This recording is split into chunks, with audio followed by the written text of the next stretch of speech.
5 tahun. Dia adalah matahariku, bulanku, seluruh duniaku. Perfect coffee, as always, sayang.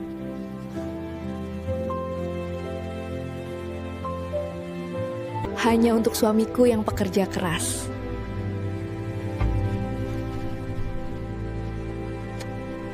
Ini hari Jumat, saya harus pergi. Mampir sebentar ke bank dulu. Dan disitulah letaknya, kebohongan itu. Kebohongan yang saya katakan dari diri sendiri itu buat bohongan. Tidak perlu. Ini hanya urusan pekerjaan yang membosankan. Kamu tidak usah repot-repot. Tapi itu menggangguku. Setiap hari Jumat, itu menggangguku. Aku akan pulang untuk makan malam. Cinta kamu.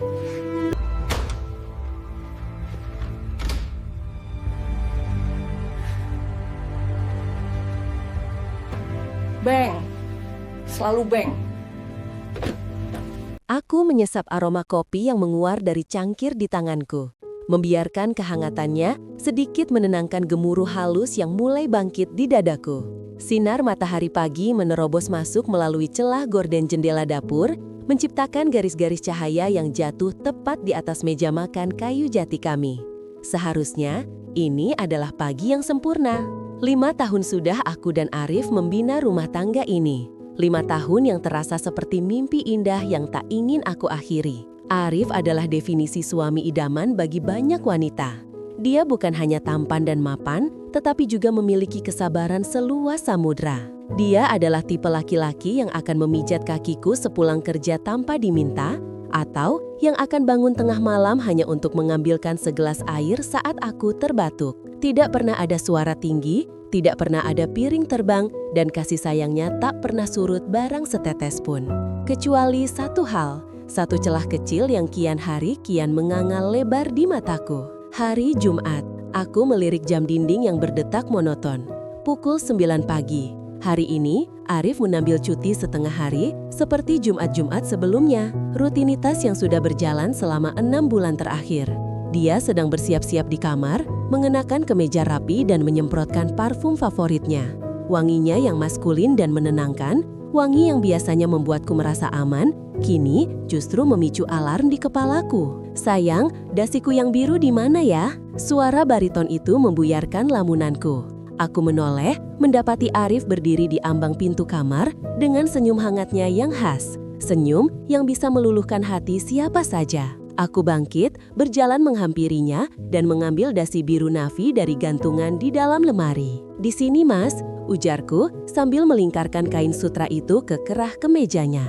Jemariku dengan terampil membentuk simpul, sementara matanya menatapku lekat penuh cinta. "Terima kasih, Rina, kamu memang paling tahu segalanya," ucapnya lembut, lalu mengecup keningku sekilas. Sentuhan itu nyata, hangat, dan penuh kasih. Namun, alih-alih merasa tenang, perutku justru mulas. Aku tahu apa yang akan terjadi selanjutnya. Dia akan pamit, dia akan pergi ke tempat itu. "Mas mau ke bank lagi?" tanyaku, berusaha terdengar senormal mungkin, meski dadaku berdebar kencang menunggu jawabannya. Arif mengangguk santai sambil merapikan lengan kemejanya di depan cermin. "Iya sayang, biasa, urusan transfer dan cek saldo mingguan. Ada beberapa investasi yang perlu dipantau langsung." Kalimat itu lagi, alasan yang sama yang selalu ia ulang setiap minggu. Di era digital ini, di mana segalanya bisa dilakukan hanya dengan ketukan jari di layar ponsel, suamiku, seorang manajer IT yang sangat melek teknologi, bersikeras pergi ke bank secara fisik setiap hari Jumat. Itu tidak masuk akal. "Mas, aku memberanikan diri menahan lengannya saat ia hendak mengambil kunci mobil. Zaman sekarang kan sudah canggih, kenapa nggak pakai mobile banking aja sih? Atau internet banking? Kamu orang IT, Mas. Aneh banget kalau masih harus antri di teller atau nemuin CS cuma buat cek saldo." Arif tersenyum, senyum sabar yang seolah-olah sedang menghadapi anak kecil yang rewel. Dia menepuk punggung tanganku pelan. Aku sudah pernah bilang kan Rin, aku lebih nyaman dengan cara konvensional untuk dana pensiun kita. Lebih aman rasanya kalau ada bukti fisik, ada interaksi dengan orang banknya. Kadang sistem digital bisa error dan aku nggak mau ambil resiko untuk masa depan kita. Alasannya terdengar logis di permukaan, tapi terasa kopong di telingaku. Arif adalah orang yang memarahi ibuku saat beliau takut menggunakan ATM, tapi sekarang dia bertingkah seperti orang yang gagap teknologi. Kalau gitu aku ikut ya, tawarku cepat, menatap matanya dalam-dalam, mencari setitik keraguan di sana.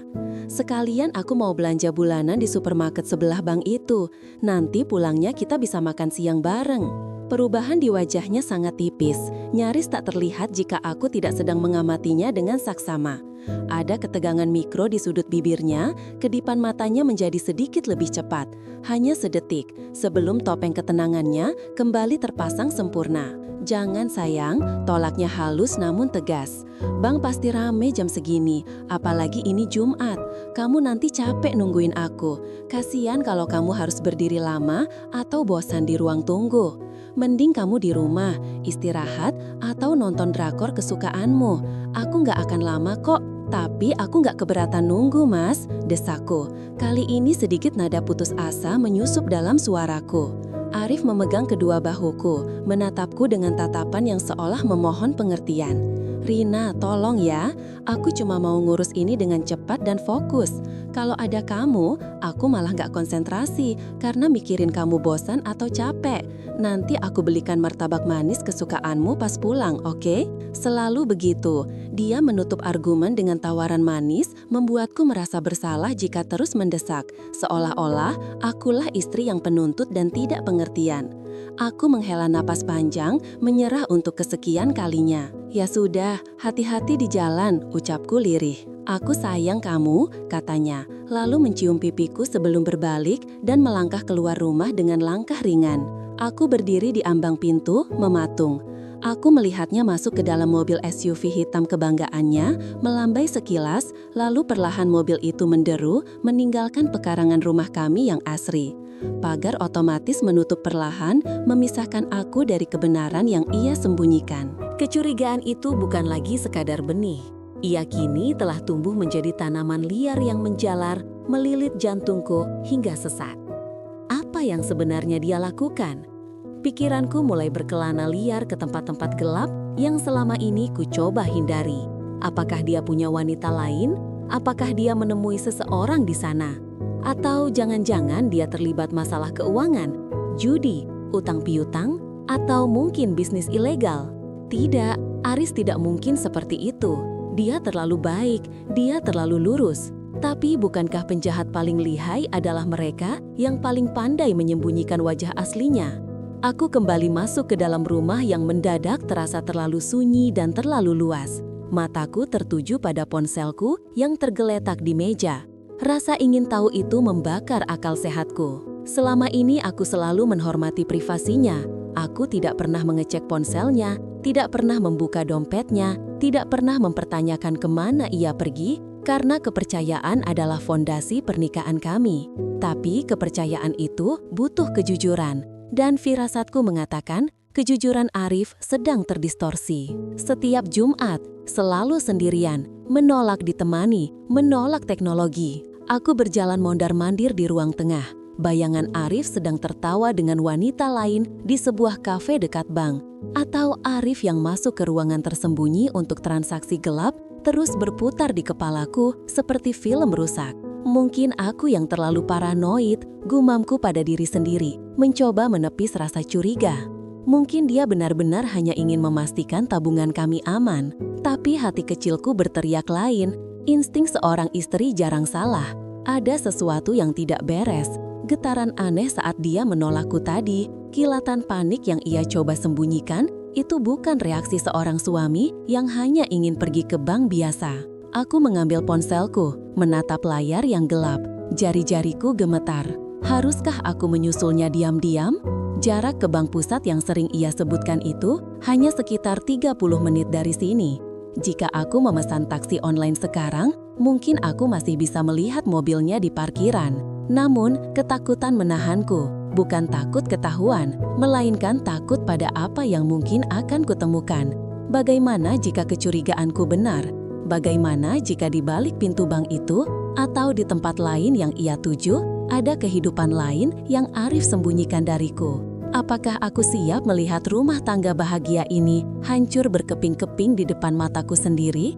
Aku menghempaskan tubuhku ke sofa, menatap langit-langit ruang tamu. Air mata tanpa sadar menggenang di pelupuk mata. Siapa kamu sebenarnya di hari Jumat, Mas? Bisikku pada kesunyian rumah.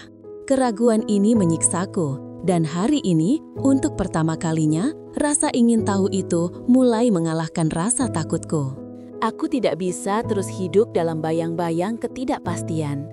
Aku butuh jawaban, sepahit apapun itu. Jumat ini mungkin masih menjadi misteri, tapi aku berjanji pada diriku sendiri, ini akan menjadi Jumat terakhir dia bisa membohongiku dengan senyum manisnya. Rasa percaya yang selama ini kubanggakan, kini terasa retak, menyisakan celah bagi kenyataan pahit untuk merembes masuk. Dan aku, Rina, istri yang selama ini patuh dan percaya, kini mulai menyusun rencana. Hari-hari berlalu, namun rasa ganjil itu tak juga menguap bersama embun pagi. Justru, kecurigaan itu mengendap, mengkristal menjadi bongkahan es di dalam dadaku yang setiap detiknya terasa semakin dingin. Jumat kembali datang. Bagi kebanyakan istri, hari ini adalah gerbang menuju akhir pekan yang hangat, janji akan waktu santai bersama pasangan. Namun bagiku, Jumat kini berubah menjadi sebuah monster waktu yang membawa teka-teki menyakitkan. Pagi itu, aroma nasi goreng bawang merah memenuhi dapur, aroma kesukaan Arif. Aku mengaduk nasi di wajan dengan gerakan mekanis, sementara pikiranku melayang jauh. Telingaku tajam menangkap suara langkah kaki Arif yang menuruni tangga. Ia sudah rapi dengan kemeja biru mudanya, rambutnya disisir klimis, dan aroma parfum woody yang maskulin menguar saat ia mendekatiku. "Wangi sekali sayang," bisiknya sambil mengecup pipiku dari belakang. Pelukannya hangat, nyata, dan penuh kasih. Sesaat, aku ingin memejamkan mata dan melupakan segalanya. Aku ingin percaya bahwa tidak ada yang salah, bahwa amplop coklat itu, kunjungan rutin ke bank itu, hanyalah paranoidku semata. Tapi logika di kepalaku berteriak nyaring, menolak untuk dibungkam oleh rayuan manis. Kami duduk berhadapan di meja makan. Arif makan dengan lahap, sesekali bercerita tentang proyek kantornya yang baru gol atau tentang tingkah lucu rekan kerjanya. Ia tampak begitu terbuka, begitu transparan. Tidak ada tanda-tanda seorang suami yang menyimpan bangkai di dalam lemari. Namun, justru kesempurnaan sikapnya itulah yang membuatku semakin takut. Apakah ini kompensasi? Apakah kebaikan ini adalah tirai untuk menutupi sesuatu yang gelap? "Mas," panggilku pelan, mencoba menahan getar dalam suaraku. Arif mendongak, mulutnya masih mengunyah pelan, menatapku dengan mata teduhnya. "Ya Rin, nanti siang kamu ke bank lagi?" Hening sejenak, hanya sedetik, tapi bagiku terasa seperti 1 jam. Aku melihat pergeseran mikro di wajahnya. Senyumnya tidak luntur, tapi binar di matanya sedikit meredup, seolah ada tirai yang diturunkan mendadak. Ia meletakkan sendoknya, lalu meraih gelas air putih. "Iya Rin, masih ada urusan administrasi yang belum kelar.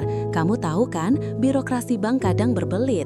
Jawabnya santai, terlalu santai. Aku menatapnya lekat-lekat, mencoba mencari celah kebohongan. "Urusan apa sih Mas? Kok sampai berbulan-bulan tiap Jumat?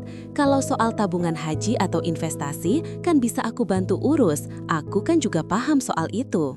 Arif tertawa kecil, tawa yang terdengar renyah namun tidak sampai ke matanya.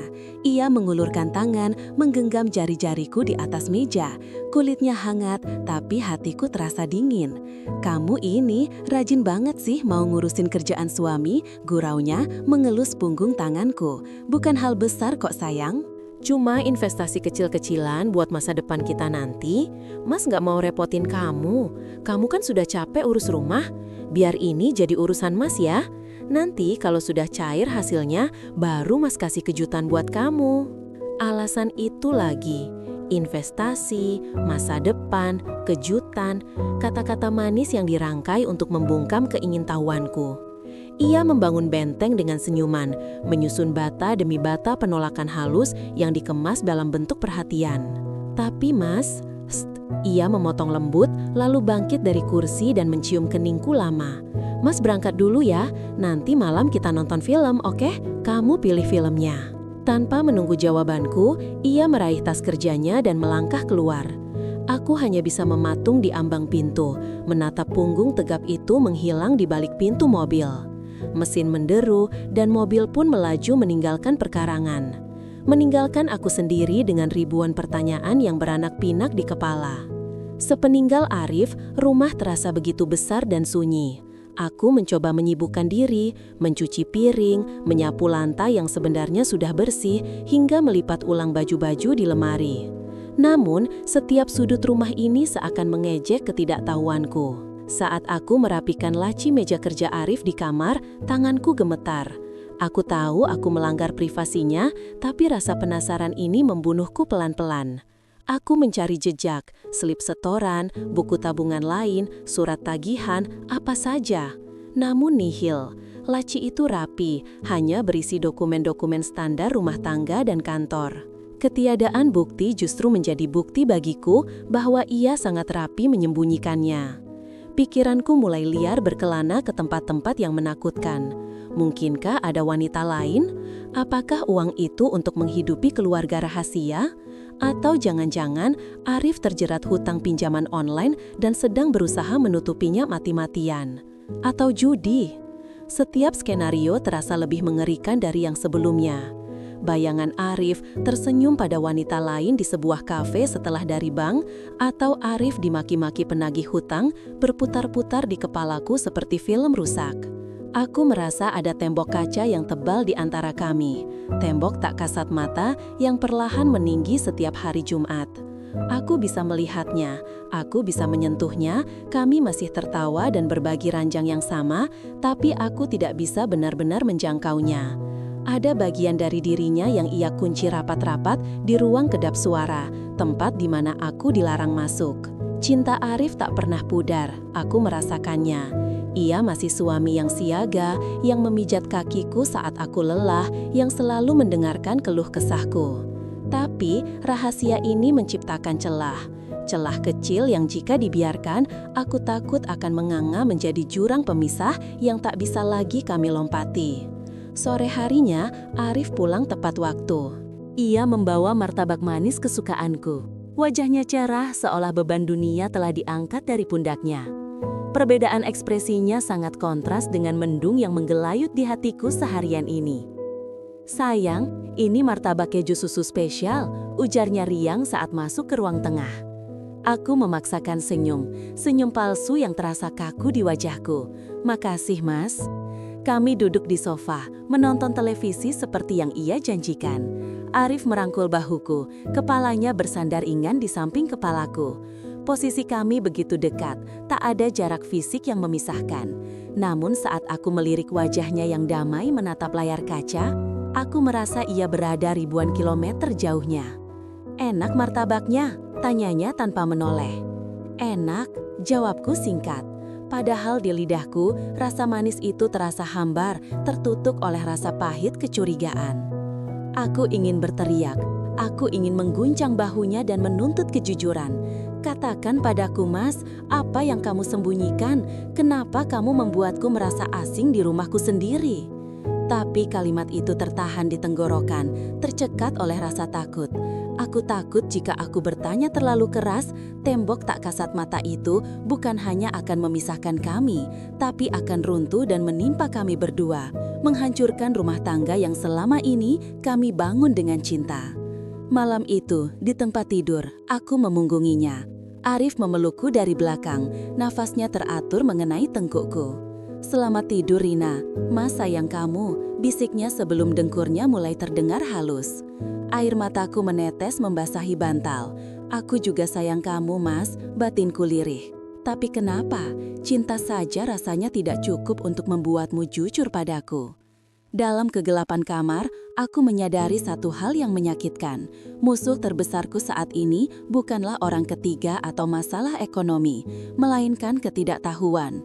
Dan tembok tak kasat mata ini, entah sampai kapan aku sanggup berdiri di baliknya tanpa berusaha menghancurkannya.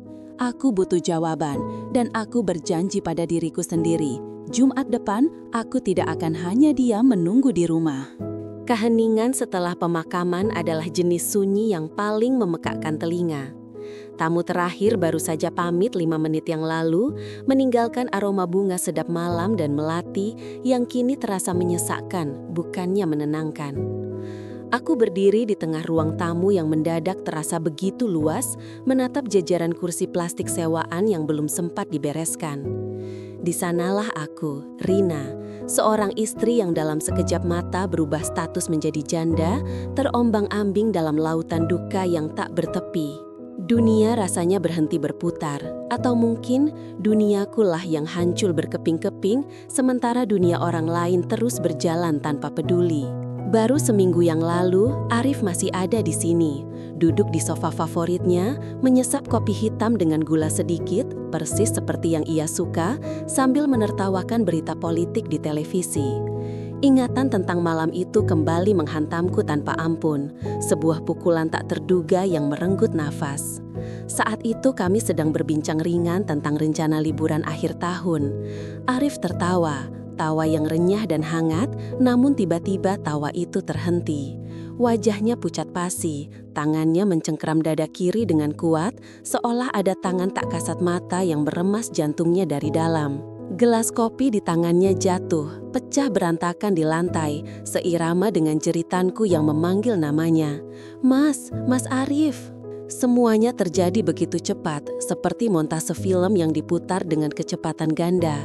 Sirine ambulans yang meraung membelah malam, lampu-lampu rumah sakit yang menyilaukan, bau antiseptik yang menusuk hidung, dan akhirnya gelengan kepala dokter yang pelan namun mematikan.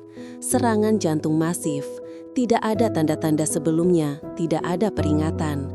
Arif, suamiku yang tampak sehat dan bugar, pergi begitu saja, meninggalkanku tanpa sempat mengucapkan selamat tinggal, tanpa pesan terakhir, hanya meninggalkan separuh jiwa yang kini mati rasa. Hari-hari setelahnya adalah kabut tebal. Orang-orang datang dan pergi, mengucapkan bela sungkawa dengan kalimat-kalimat klise yang mulai kubenci.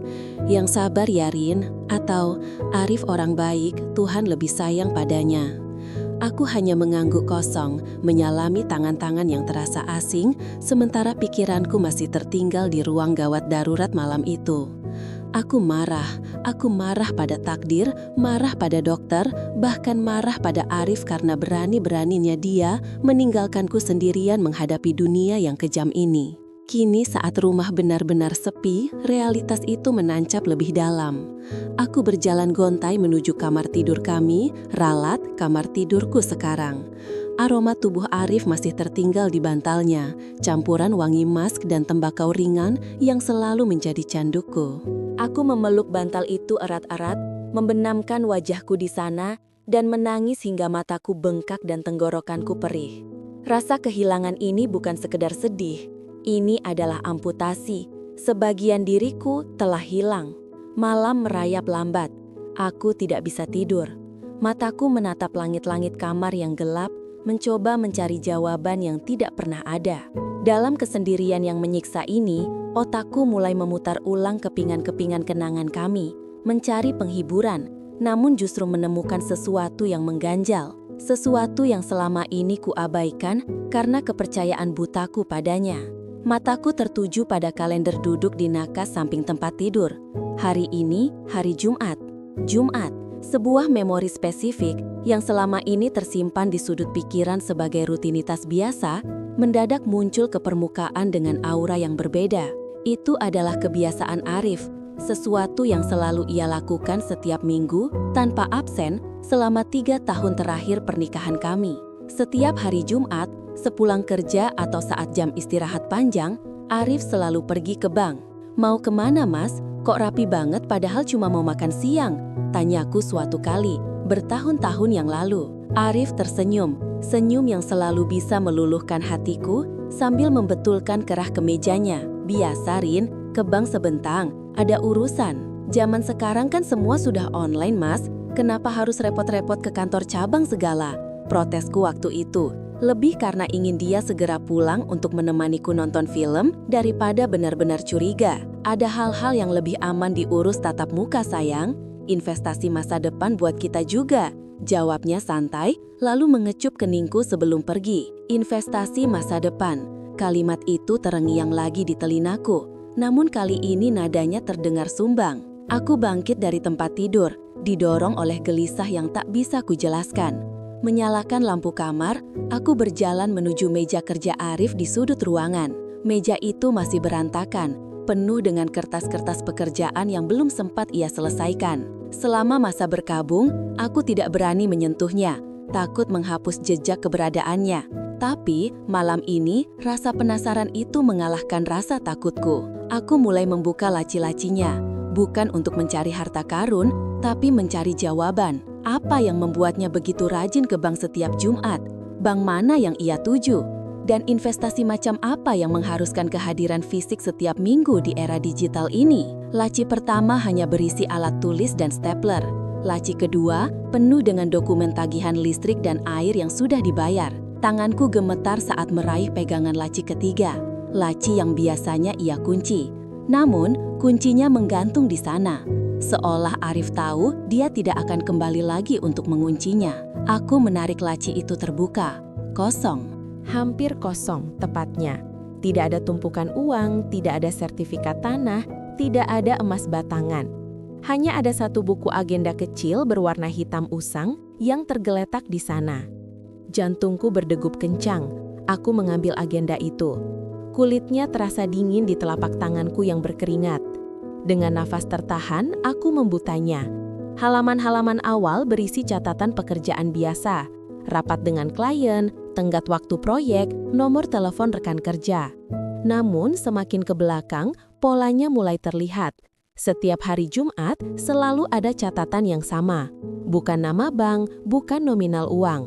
Hanya sebuah inisial dan satu kata yang ditulis dengan tinta merah. Jumat 4 Mei, L. Setor. Jumat 11 Mei, L. Setor. Jumat 18 Mei, L. Setor. Mataku menelusuri baris demi baris. Catatan itu konsisten, selalu hari Jumat, selalu inisial L, dan selalu kata setor. Tapi tidak ada bukti transaksi bank di sini, tidak ada slip setoran, tidak ada buku tabungan yang mencatat angka-angka itu. Jika Arif benar-benar berinvestasi, di mana buktinya? Dan siapa L? Rasa dingin merambat naik dari ujung kaki ke tengkuku, bukan karena suhu ruangan yang rendah, tapi karena firasat buruk yang mulai mencengkram. Aku teringat kembali pada senyum Arif setiap kali ia pamit di hari Jumat. Senyum itu, apakah itu senyum tulus seorang suami yang bekerja keras, atau senyum seseorang yang menyembunyikan rahasia besar? Mas, apa yang sebenarnya kamu lakukan? Bisikku pada ruangan kosong itu. Suaraku parau, penuh keraguan. Duka yang tadinya murni kesedihan, kini bercampur dengan rasa curiga yang menyakitkan. Arif sudah meninggal, dia tidak bisa membela diri. Dia tidak bisa menjelaskan apa arti inisial L itu. Tapi diamnya dia justru membuat teka-teki ini semakin bising di kepalaku. Aku membalik halaman agenda itu lagi, sampai ke halaman terakhir yang tertulis. Itu adalah tanggal Jumat minggu lalu, tepat 3 hari sebelum ia meninggal. Jumat 25 Oktober, L. Terakhir, harus selesai. Terakhir, harus selesai. Apa yang harus selesai? Apa yang harus selesai? Apakah kematiannya berkaitan dengan tulisan ini? Pikiran liar mulai merasuki otakku.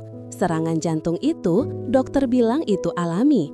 Tapi bagaimana jika stres dari apapun yang ia sebut sebagai urusan bank ini yang memicunya? Aku terduduk lemas di kursi kerja Arif. Buku agenda itu masih terbuka di pangkuanku. Bayangan sosok Arif yang sempurna, suami yang setia, pekerja keras, pria yang penuh kasih, kini mulai retak. Ada sisi gelap yang tidak pernah ia tunjukkan padaku. Sebuah kehidupan rahasia yang ia jalani setiap Jumat siang, sementara aku menunggu di rumah dengan kepercayaan penuh. Kenangan itu kini bukan lagi penghibur, melainkan hantu. hantu yang membisikkan keraguan. Aku merasa dikhianati oleh orang mati. Tapi lebih dari itu, aku merasa didorong oleh sebuah obsesi baru. Aku tidak bisa membiarkan ini terkubur bersama jasadnya. Aku harus tahu. Aku harus mencari tahu kemana dia pergi setiap Jumat.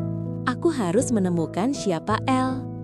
Malam itu, di bawah sorot lampu meja yang remang, duka mendalamku bertransformasi menjadi sebuah misi.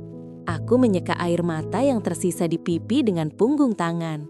Wajahku di cermin kecil di atas meja terlihat lelah, kantung mata menghitam.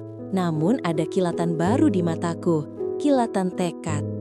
Aku akan cari tahu, Mas, gumamku tegas, seolah berjanji pada rohnya yang mungkin sedang mengawasi. Aku akan bongkar rahasia Jumatmu, walau itu akan menyakitiku lebih dalam lagi. Arif mungkin sudah pergi, tapi teka-teki yang ia tinggalkan baru saja dimulai. Dan aku, Rina, tidak akan berhenti sampai aku menemukan kebenarannya.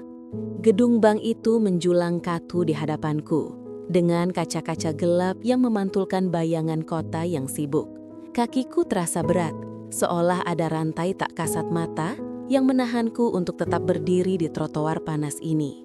Namun, map plastik berwarna biru di tanganku berisi akta kematian, buku tabungan, dan kartu identitas Arif mendesakku untuk melangkah maju. Aku harus menyelesaikan ini.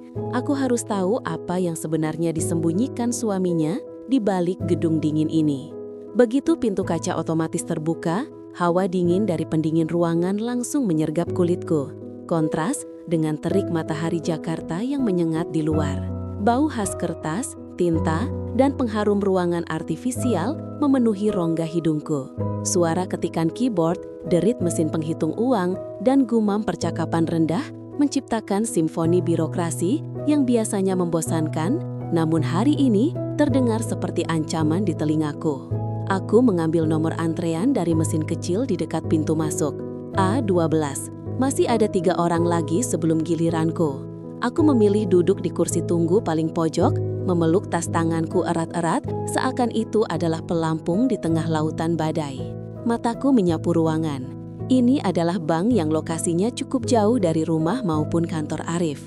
Logika sederhana berkata, tidak ada alasan praktis bagi Arif untuk menjadi nasabah di sini, kecuali dia memang tidak ingin terlihat oleh siapapun yang dikenalnya. Nomor antrean A12, silahkan menuju loket 3. Suara panggilan otomatis itu menyentakku dari lamunan. Aku menarik napas panjang, mencoba menenangkan degup jantung yang kian tak beraturan, lalu berdiri dan berjalan menuju loket yang ditunjuk. Di balik kaca tebal loket 3, seorang wanita muda berdiri menyambutku. Dia cantik, harus kuakui itu. Rambutnya diikat rapi ke belakang, wajahnya memancarkan kesegaran yang hanya dimiliki oleh mereka yang masih berada di awal usia 20-an. Dan senyumnya, meski terlatih secara profesional, terlihat tulus. Nemtek di ladanya berkilau tertimpa lampu neon. "Selamat siang, Ibu. Ada yang bisa saya bantu?" Suaranya lembut, ramah, tipikal suara yang dilatih untuk menenangkan nasabah yang mungkin sedang terburu-buru atau kesal. Aku meletakkan map biru itu di atas meja marmer yang dingin. Tanganku sedikit gemetar, dan aku berdoa semoga Maya tidak menyadarinya. "Siang, Ma. Saya ingin mengurus rekening suami saya." Maya mengangguk sopan, jemarinya yang lentik siap di atas keyboard. "Baik, Ibu. Mengurus rekening dalam hal apa ya, Bu? Pemblokiran, cetak rekening koran, atau penutupan?" "Penutupan," jawabku singkat. Kata itu terasa pahit di lidah. "Dan pencairan dana jika ada. Boleh saya minta buku tabungan, KTP Ibu, dan KTP suami Ibu?" Pintarnya.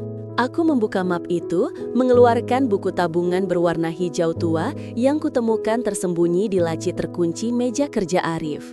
Buku tabungan yang selama 10 tahun pernikahan kami tidak pernah aku ketahui keberadaannya. Aku menyorongkannya melewati celah di bawah kaca bersamaan dengan dokumen-dokumen lainnya. "Maaf, Bak," suaraku tercekat, berusaha menahan emosi yang tiba-tiba meluap hanya dengan mengucapkan kalimat berikutnya. "Suami saya, pemilik rekening ini, baru saja meninggal dunia seminggu yang lalu.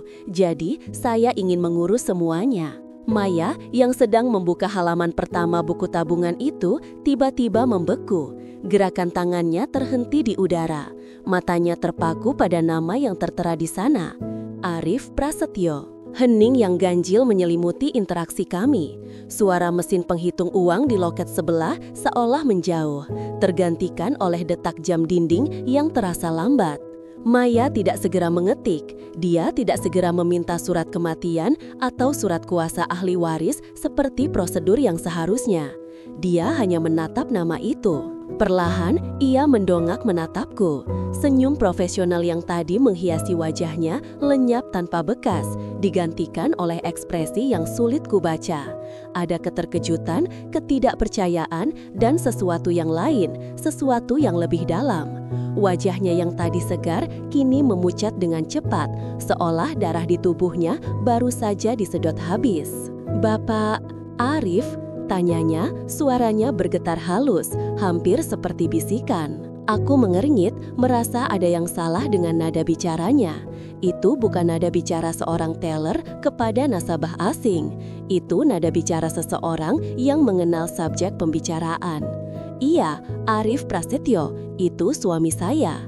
Aku menekankan kata suami dengan sedikit penekanan, entah kenapa naluriku menyuruhku begitu. Mata Maya kembali turun menatap buku tabungan itu, dan saat itulah aku melihatnya. Pertahanan dirinya runtuh. Setitik air mata jatuh dari pelupuk matanya, mendarat tepat di atas meja marmer, hanya beberapa sentimeter dari buku tabungan Arif. Aku tertegun, reaksi macam apa ini? Sebagai seorang istri yang baru kehilangan suami, akulah yang seharusnya menangis di sini. Akulah yang seharusnya ditenangkan. Namun, wanita muda di hadapanku ini justru terlihat seakan dunianya baru saja kiamat. "Mbak," panggilku, suaraku menajam karena campuran antara bingung dan curiga. Maya tersentak kaget, seolah baru sadar di mana dia berada. Dia buru-buru menyekap pipinya dengan punggung tangan, tapi air mata itu tidak mau berhenti. Justru semakin deras mengalir, membobol bendungan profesionalisme yang seharusnya ia jaga. Bibirnya bergetar hebat. Dia menatapku lagi, dan kali ini aku melihat duka yang begitu telanjang di matanya. Duka yang sama persis dengan yang kulihat di cermin setiap pagi selama 7 hari terakhir. Maafkan saya, Bu," ucapnya terbata-bata, suaranya serak menahan isak. Dia menarik nafas panjang yang terdengar menyakitkan. "Bapak Arif meninggal? Benar-benar meninggal?" Pertanyaan itu terdengar konyol, tapi syarat dengan keputusasaan. Dia tidak bertanya kapan atau kenapa sebagai formalitas. Dia bertanya untuk memastikan mimpi buruknya nyata atau tidak. "Serangan jantung," jawabku dingin. Dadaku mulai bergemuruh.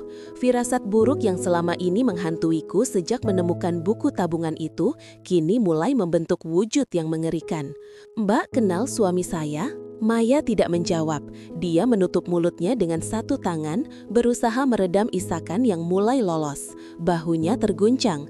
Dia tidak lagi peduli pada nasabah lain yang mulai menoleh ke arah kami atau pada rekan kerjanya di loket sebelah yang menatap dengan alis berkerut. "Mbak Maya?" Rekan di sebelahnya, seorang pria berkacamata, menjenguk sedikit. "Kamu kenapa?" Maya menggeleng cepat, memberi isyarat agar rekannya tidak mendekat. Dia kembali menatapku, matanya merah dan basah. "Bapak Arif sering kesini," ucapnya akhirnya, suaranya pecah. "Dia nasabah prioritas saya. Dia orang yang sangat baik." Kata baik itu diucapkan dengan intonasi yang menyayat hati. Itu bukan pujian untuk nasabah yang sopan. Itu adalah pujian untuk seseorang yang memiliki tempat istimewa di hati. Aku merasa duniaku bergoyang. Di hadapanku bukan lagi seorang teller bank. Di hadapanku adalah seorang wanita yang menangisi kematian seorang pria. Pria yang adalah suamiku. "Hanya nasabah?" Bertanyaku, kali ini tanpa menyembunyikan nada interogasi. Rasa duka di hatiku perlahan bermetamorfosis menjadi amarah yang panas. Seorang teller tidak menangis seperti ini untuk nasabah biasa, Mbak Maya. Tidak sampai gemetar seperti itu. Maya menunduk, menghindari tatapanku yang menuduh. Dia mengambil tisu dari kotak di samping komputernya dan mengusap wajahnya kasar, mencoba mengembalikan sisa-sisa kewarasannya. Maaf, Bu, saya hanya kaget. Beliau terakhir kali datang 2 minggu lalu dan terlihat sangat sehat. Beliau janji, kalimatnya terputus. Janji apa? Desakku. Jantungku memalu rusuk dengan keras. Suami saya janji apa sama kamu? Maya terdiam. Dia menggigit bibir bawahnya, terlihat ragu dan ketakutan. Dia menyadari bahwa dia sudah bicara terlalu banyak, bereaksi terlalu berlebihan. Tapi nasi sudah menjadi bubur. Air matanya telah menjadi pengakuan dosa tanpa kata. Tidak ada, Bu. Maksud saya, beliau janji akan mengurus perpanjangan deposito bulan depan, elaknya, tapi suaranya terdengar sangat sumbang di telingaku. Kebohongan yang sangat buruk. Dia menatap lurus ke mataku, dan untuk pertama kalinya, aku melihat keberanian di balik kerapuhannya. Karena Bapak Arif bukan cuma nasabah buat saya, Bu. Ucapnya pelan namun tegas, cukup keras untuk didengar olehku, tapi cukup samar untuk tidak didengar orang lain. Dan rekening ini bukan sekedar tabungan biasa, Bu. Ini rekening persiapan. Persiapan apa? Maya diam sejenak. Tangannya bergerak mengambil selembar tisu lagi untuk menyeka sisa air mata yang mengering di pipinya. Jawaban yang keluar dari mulutnya selanjutnya terasa seperti vonis hakim yang mematikan. Persiapan untuk masa depan kami. Air mata itu bukan air mata seorang wanita yang tertangkap basah sedang berselingkuh. Aku bisa merasakannya. Ada kepedihan yang teramat dalam, sebuah luka lama yang seolah kembali dikoyak paksa. Melihat reaksi Maya yang begitu hancur, kemarahanku yang semula meluap-luap perlahan surut, berganti menjadi kebingungan yang mencekik leher. Aku masih berdiri kaku di hadapannya, nafasku memburu, sementara tanganku gemetar menunjuk ke arahnya. Namun, isak tangis Maya semakin menjadi-jadi. Ia tidak berusaha membela diri, tidak berusaha lari, hanya menunjuk dalam-dalam seolah beban dunia tengah menindih pundaknya yang ringkih. Jelaskan, Maya, suaraku parau, tertahan di tenggorokan. Kenapa kamu menangis seperti ini? Kalau kamu memang simpanan Mas Arif, akui saja. Jangan permainkan perasaanku lagi. Aku butuh kebenaran, sekecil apapun itu, meski itu akan membunuhku. Maya menggeleng kuat-kuat, rambut panjangnya yang sedikit berantakan menutupi sebagian wajahnya yang basah. Ia mengangkat wajahnya perlahan, menatapku dengan mata sembab yang memerah. Di sana, aku tidak melihat tantangan seorang pelakor atau kelicikan seorang penipu. Yang kulihat hanyalah ketakutan dan kesedihan seorang anak kecil. Saya bukan simpanan Pak Arif, Bu Rina. Ucapnya terbata-bata, suaranya bergetar hebat di antara sedu sedan. Demi Tuhan, saya tidak pernah punya hubungan kotor dengan beliau. Lalu apa? Bentakku, habis kesabaran. Uang itu, kunjungan setiap Jumat, perhatian yang dia berikan, apa namanya kalau bukan perselingkuhan? Maya menarik nafas panjang, berusaha menstabilkan suaranya yang pecah. Ia meremas ujung bajunya dengan kuat, seolah mencari kekuatan dari sana. Saya anak kandungnya, Bu, bisiknya lirih. Namun kata-kata itu meledak di telingaku lebih keras daripada halilintar. Duniaku berhenti berputar, kakiku lemas seketika, memaksaku mundur selangkah dan berpegangan pada pinggiran meja untuk menahan tubuhku agar tidak ambruk. Apa katamu? Saya anak kandung Pak Arif, ulang Maya. Kali ini lebih jelas meski air matanya terus mengalir deras membasahi pipi. Hening, kesunyian yang mematikan menyelimuti ruangan itu. Otakku bekerja keras mencerna informasi yang baru saja dilontarkan Maya, mencoba menyusun kepingan puzzle yang selama ini berserakan. Anak, Mas Arif punya anak. Kamu bohong, desisku berusaha menyangkal kenyataan yang mulai merayap masuk ke dalam kesadaranku. Mas Arif tidak pernah bilang dia pernah menikah sebelumnya. Dia tidak pernah cerita tentang anak. Karena Bapak Janpi, potong Maya cepat. Ia menatapku lekat-lekat, tatapan memohon agar aku mempercayainya. Bapak sangat mencintai ibu. Bapak tidak ingin masa lalunya merusak kebahagiaan yang sedang beliau bangun bersama ibu. Bapak takut ibu tidak bisa menerima kenyataan bahwa beliau punya masa lalu yang gagal. Aku terdiam, terpaku menatap wajah Maya. Kini, saat aku memperhatikannya lebih saksama, aku melihatnya. Bentuk hidung itu, garis rahang yang tegas, bahkan cara matanya menyipit saat menahan tangis. Itu semua milik Arif. Bagaimana bisa aku begitu buta selama ini? Bagaimana bisa aku mengira dia adalah wanita lain yang merebut hati suamiku? Padahal, dia adalah darah dagingnya sendiri. Maya melanjutkan ceritanya dengan suara yang syarat akan kepedihan. Ibu saya meninggal saat saya masih kecil, Bu. Sejak itu, saya diasuh oleh nenek. Tapi Bapak tidak pernah lepas tangan. Bapak selalu membiayai hidup saya, sekolah saya, sampai saya bisa bekerja di sini. Bapak adalah ayah yang baik, Bu. Sangat baik. Air mataku mulai menetes tanpa permisi. Bayangan Mas Arif yang selalu pamit setiap Jumat siang terlintas di benakku. Jadi, setiap Jumat, Maya mengangguk pelan. Itu satu-satunya waktu yang Bapak miliki untuk menjadi ayah bagi saya tanpa menyakiti perasaan ibu. Alasan ke bank itu hanya kedok, Bu. Setiap Jumat siang, Bapak datang ke tempat kos saya atau kami makan siang di warung sederhana yang jauh dari kantor. Bapak hanya ingin memastikan saya makan dengan baik. Menanyakan kabar saya, menanyakan apakah uang bulanan cukup. Dadaku sesak luar biasa. Rasa bersalah menghantamku bertubi-tubi, seperti ombak pasang yang tak kenal ampun. Selama ini, aku mencurigainya. Aku menuduhnya berselingkuh, bermain api, mengkhianati pernikahan kami. Padahal, dia sedang menjalankan tanggung jawabnya sebagai seorang ayah. Dia sedang menebus masa lalunya dengan cara yang paling sunyi. Kenapa dia tidak jujur padaku, Maya? Tanyaku lirih, lebih kepada diriku sendiri. Aku istrinya, aku pasti akan mengerti. Bapak pernah bilang beliau menunggu waktu yang tepat. Jawab Maya, suaranya mulai merendah. Bapak bilang, ibu adalah wanita paling sempurna di matanya. Beliau tidak ingin ada noda sedikit pun dalam pernikahan kalian.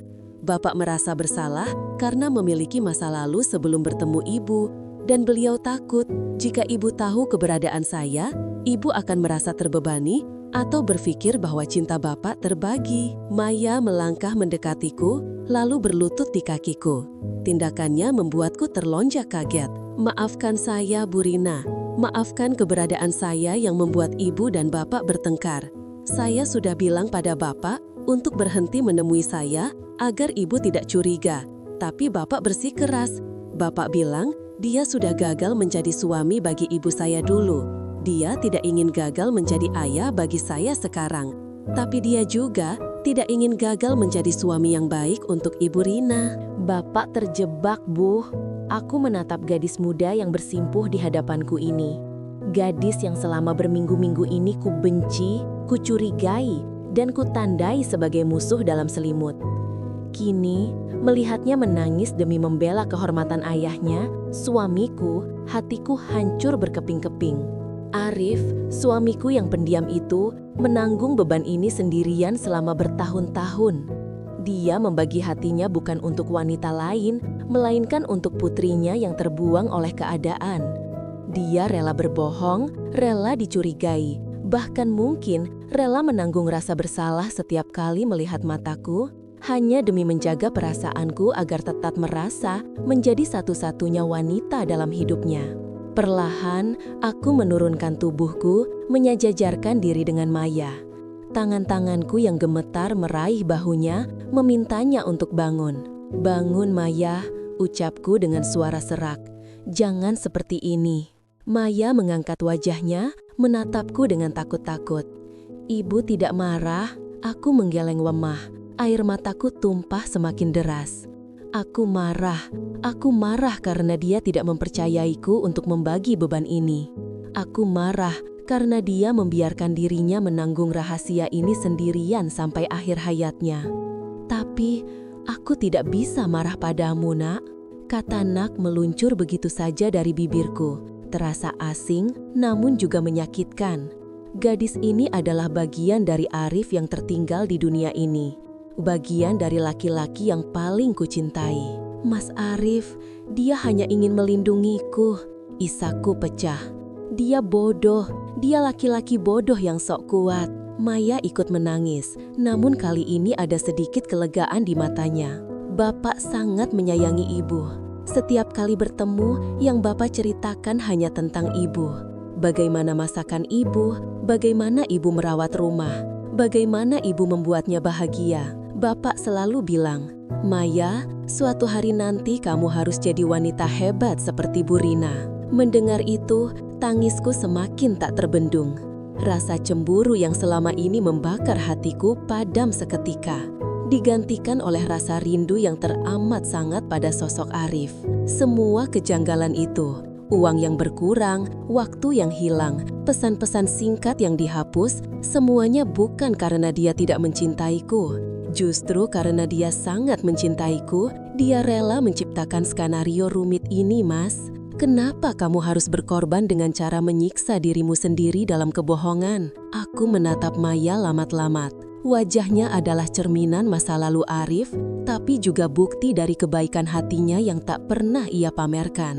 Selama ini, kamu sendirian. Maya mengangguk sambil mengusap air matanya. Setelah nenek meninggal, hanya Bapak yang saya punya. Sekarang, Bapak sudah tidak ada. Suaranya tercekat. Kesedihan mendalam terpancar dari matanya yang gelap, mata yang sama persis dengan milik Arif.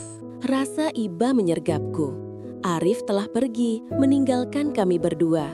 Dia meninggalkan aku dengan kebenaran yang terlambat, dan meninggalkan Maya sebatang kara. Jika Arif masih ada di sini, dia pasti akan sangat menderita melihat putrinya sendirian tanpa perlindungan. Mas Arif ke bank setiap Jumat bukan untuk menabung uang rahasia. Gumamku menyadari betapa konyolnya tuduhanku selama ini. Dia menabung kasih sayang untuk putrinya. Uang yang Batak berikan sebagian besar saya tabung, Bu. Selama ya cepat, seolah takut aku akan meminta uang itu kembali. Saya tidak pernah meminta yang aneh-aneh. Bapak cuma ingin memastikan saya bisa kuliah dan hidup layak. Aku meraih tangan Maya, menggenggamnya erat. Tangan yang kasar karena kerja keras. Berbeda dengan tanganku yang dimanjakan oleh fasilitas yang diberikan Arif. Kamu tidak perlu menjelaskan soal uang itu, Maya. Itu hakmu, dia ayahmu, kataku tegas. Maafkan aku yang sudah berprasangka buruk padamu. Maafkan aku yang hampir melablakmu dengan tuduhan kotor. Tidak apa-apa, Bu, saya mengerti. Siapapun pasti akan berpikir begitu. Jawab Maya tulus. Kami berdua terdiam sejenak, larut dalam duka yang sama, namun dengan perspektif yang baru saja tersambung. Di ruangan kecil ini, dinding pemisah antara istri sah dan wanita lain runtuh seketika, menyisakan dua wanita yang sama-sama kehilangan sosok pelindung. Hari ini, kebenaran itu memang menyakitkan. Ia datang menghantam egoku, meruntuhkan kepercayaanku tentang kejujuran rumah tangga kami. Namun di saat yang sama, kebenaran ini juga membasuh luka nanah akibat kecurigaan. Suamiku bukanlah pengkhianat cinta. Dia hanyalah seorang ayah yang berusaha, meski dengan cara yang salah, untuk membahagiakan semua perempuan dalam hidupnya. Aku menarik Maya ke dalam pelukanku. Awalnya dia kaku, terkejut dengan sentuhanku. Tapi perlahan, dia membalas pelukanku erat, menumpahkan tangisnya di bahuku. Dalam pelukan ini, aku bersumpah dalam hati. Mas Arif mungkin telah gagal menyatukan kami saat dia masih hidup karena ketakutannya sendiri, tapi aku tidak akan membiarkan pengorbanannya sia-sia. Rahasia ini telah terkuak dan bersamanya sebuah tanggung jawab baru kini berpindah ke pundakku. Maya bukan lagi orang asing, dia adalah jejak Mas Arif yang harus kujaga. Kertas itu terlepas dari jemariku, melayang pelan sebelum mendarat di atas lantai keramik yang dingin. Tulisan tangan Arif yang begitu kukenal, tegak bersambung, rapi, namun terlihat terburu-buru di bagian akhir, seolah masih menyuarakan nafas terakhirnya. Setiap kata yang baru saja kubaca menghantam dadaku lebih keras daripada palu godam. Bukan perselingkuhan, bukan wanita lain yang memanjakannya dengan kemewahan, bukan pengkhianatan hina seperti yang selama berbulan-bulan ini meracuni pikiranku, membuatku mendiamkannya, memunggunginya saat tidur, bahkan menatapnya dengan jijik saat ia pulang larut malam dengan wajah kelelahan. Ternyata semua lembur itu, semua uang yang hilang dari rekening tabungan kami, semua kepergian mendadak di akhir pekan adalah untuk Maya. Aku mengangkat wajah, pandanganku mengabur oleh air mata yang memanas.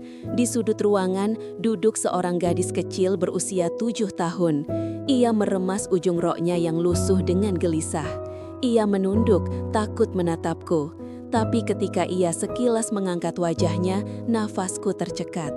Mata itu, mata coklat hangat yang selalu meneduhkanku setiap kali aku merasa dunia tidak adil. Itu adalah mata Arif. Hidung mancung yang sedikit melengkung di ujungnya, itu juga milik Arif. Bagaimana bisa aku tidak menyadarinya saat pertama kali melihatnya tadi? Dia tidak pernah ingin menyakiti ibu. Suara serak Bu Surti, wanita tua yang selama ini merawat Maya, memecah kesunyian yang mencekam. Pak Arif, dia menanggung semuanya sendiri karena dia takut ibu terluka. Dia tahu betapa hancurnya ibu setelah keguguran tahun lalu. Dia tidak punya hati untuk memberitahu bahwa dia memiliki anak dari masa lalu jauh sebelum dia mengenal ibu yang kini sebatang kara karena ibunya meninggal. Dadaku sesak, seolah pasokan oksigen di ruangan ini ditarik paksa keluar. Rasa bersalah ini jauh lebih menyakitkan daripada rasa cemburu yang sempat membakar hatiku. Aku ingat malam itu, malam sebelum kecelakaan yang merenggut nyawa Arif. Aku membentaknya, aku menuduhnya menghabiskan uang untuk pelacur. Arif hanya diam, menatapku dengan sorot mata yang terluka, lalu berkata pelan, "Suatu hari nanti, kamu akan mengerti, Rin, aku melakukan ini demi menjaga keutuhan kita." Dan bodohnya aku tidak memberinya kesempatan untuk menjelaskan. Aku membiarkannya pergi membawa beban itu sendirian ke dalam kubur. Aris bekerja banting tulang, mengambil shift tambahan, menjadi sopir taksi online di sela waktu istirahatnya hanya untuk membiayai pengobatan asma kronis Maya dan sekolahnya, tanpa mengurangi jatah bulanan untukku sedikit pun. Dia memeras keringat dan darahnya sendiri agar aku tetap merasa nyaman, agar aku tidak perlu memikirkan beban ekonomi tambahan. "Maafkan aku, Mas," bisikku lirih. Suaraku pecah menjadi isak tangis yang tak tertahankan. Aku jatuh terduduk, menutup wajah dengan kedua tangan. Bayangan wajah lelah Arif menghantuiku. Betapa sepinya dia, betapa beratnya pundak itu memikul rahasia demi menjaga perasaanku. Sementara aku justru menjadi hakim yang paling kejam baginya. Lantai dingin ini tidak sebanding dengan dinginnya perasaanku padanya di hari-hari terakhir hidupnya. Dia melindungi dua hati sekaligus, hatiku dan hati putrinya. Terdengar langkah kaki kecil mendekat, ragu-ragu. Aku menurunkan tanganku. Maya berdiri di hadapanku, hanya berjarak 1 langkah. Tangannya yang mungil dan gemetar terulur, menyentuh bahuku pelan. "Tante, jangan nangis," cicitnya. Suaranya halus namun mengandung ketegaran yang melampaui usianya. "Bapak bilang Tante Rina orang baik, Bapak sayang banget sama Tante. Kalau Bapak pulang malam, Bapak selalu cerita soal Tante." Kata-kata polos itu meruntuhkan sisa-sisa pertahananku. Arif menceritakanku pada anaknya, bahkan di saat aku mencurigainya, dia membanggakanku di depan Maya. Aku Aku menatap Maya lekat-lekat. Gadis ini adalah bukti masa lalu Arif, sebuah kenyataan yang mungkin bagi sebagian orang adalah aib atau beban. Tapi saat ini, melihat jejak Arif yang begitu nyata di wajahnya, aku tidak melihat dosa. Aku tidak melihat perselingkuhan. Aku melihat cinta Arif yang tersisa di dunia ini. Maya adalah satu-satunya bagian dari Arif yang masih hidup. Dunia rasanya terbalik, namun anehnya, di titik nadir ini, pandanganku menjadi jernih. Kemarahanku menguap, digantikan oleh naluri yang entah datang dari mana. Mungkin ini adalah jawaban dari doa-doaku yang selama ini meminta kehadiran seorang anak, doa yang kukira tak akan pernah terwujud. Tuhan mengambil Arif dariku, tapi Dia menyisakan Maya. Perlahan aku merentangkan kedua tanganku. Maya tersentak kaget, matanya membulat. "Sini nak," ucapku, suaraku parau namun penuh kepastian. Maya ragu sejenak, menoleh ke arah Bu Surti yang mengangguk sambil menyeka air mata. Dengan langkah kecil, Maya maju dan membiarkan aku memeluknya. Tubuhnya kecil dan ringkih, aroma minyak telon dan sabun bayi menguar darinya. Aroma yang sama seperti yang tercium di kemeja Arif setiap kali ia pulang selingkuh. Dulu aroma ini membuatku murka, kini aroma ini membuatku merasa pulang. Aku mendekapnya erat, menumpahkan segala penyesalan dan rindu di bahu kecilnya. Maya pun perlahan melingkarkan lengan kecilnya di leherku, dan aku bisa merasakan bahunya berguncang. Ia juga kehilangan. Ia kehilangan ayahnya, satu-satunya pelindungnya. Dan kini kami adalah dua jiwa yang terluka, yang ditinggalkan oleh pria yang sama, pria yang mencintai kami dengan cara yang rumit namun tulus. Kamu tidak sendirian lagi, Maya, bisikku di telinganya. Sebuah janji yang kuucapkan bukan hanya untuknya, tapi juga untuk Arif yang mungkin sedang tersenyum di atas sana. Mulai sekarang, Tante, tidak, Ibu yang akan menjagamu.